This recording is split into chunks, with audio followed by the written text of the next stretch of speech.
Reka twizere ko mumeze neza cyane nk'ibisanzwe twagarutse mu mwanya w'amakuru abagezwa mu ruganda rw'imyidagaduro ikaze. Tom Close yakomoje ku myiteguro y'igitaramo cyari cyiswe icyo guca agasuzuguro. Tom Close yahamije ko imyiteguro y'igitaramo cyari cyiswe icyo guca agasuzuguro ikomeje uretse ko cyahinduriwe izina.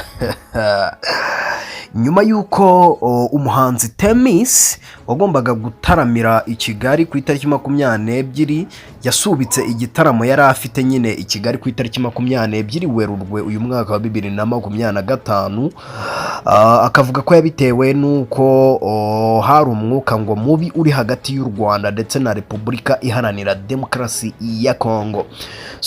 Tom Close yahise ayobora inkubiri yo gutegura ikindi gitaramo kizahuza abahanzi b'abanyarwanda bagatanga ibyishimo ku bafana bari bategereje igitaramo cya Temis wahise utenguha abanyarwanda.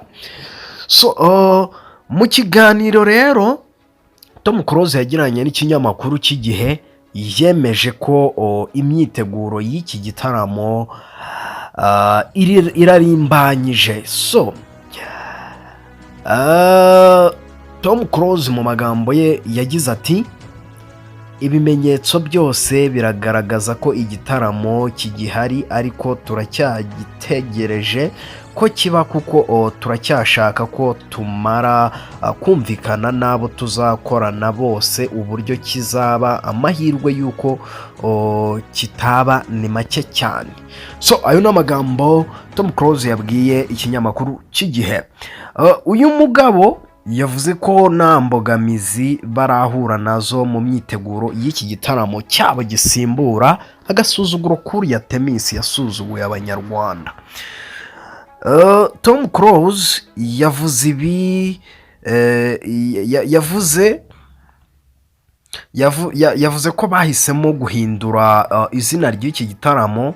Aragira ati ni nayo mpamvu n'igitaramo tuzakora kitazaba cyitwa icyo guca agasuzuguro, twarabihinduye kizitwa irindi zina rijyanye no kwihesha agaciro, rijyanye no gukunda igihugu no kwishakamo ibisubizo cyangwa kunezerwa. Ku rundi ruhande Tom Close akomeje umuziki ndetse magingo yafite indirimbo nshya yise Sinema yakoranye na Bulldog, bamaze gukorana indirimbo 3. Tukiri kuri iyi nkuru ya Tom Close, Tom Close akimara kumenya ko uriya muhanzikazi Temis yasubitse igitaramo yari afite i Kigali ku itariki 22 Werurwe yitwaje amakimbirane ari muri Repubulika Iharanira Demokarasi ya Kongo, avuga ati no mu Rwanda ngo hazaba intambara iki n'iki. Byari ubyitwazo. Intambara niba yaraberaga muri Kongo iri hagati y'ingabo za Kongo FARDC ndetse n'umutwe wa M23 naho u Rwanda rwari ruhuriye n'ibyo ngibyo, ku buryo Temis ajyaho akihandagaza akavuga ko atagitaramiye i Kigali kubera intambara ihari. Nk'uko mubizi abanyarwanda duhora dufite umutekano, igihugu cyacu kirarinzwe, dufite abasirikare bacu n'abayobozi bacu batwitaho umunsi ku munsi. Temis rero wihandagaje akavuga ko atazataramira mu Rwanda ngo kuko hashobora kuba intambara, situzi aho yari yabikuye, yashaka no guharabika igihugu cyacu.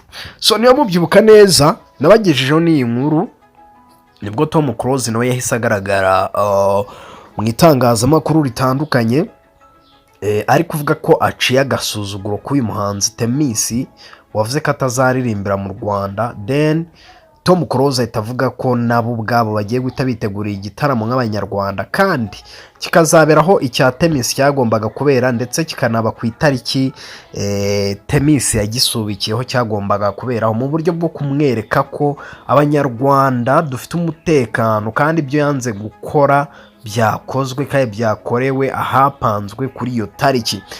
Nuko rero Tom Close yabiteguye.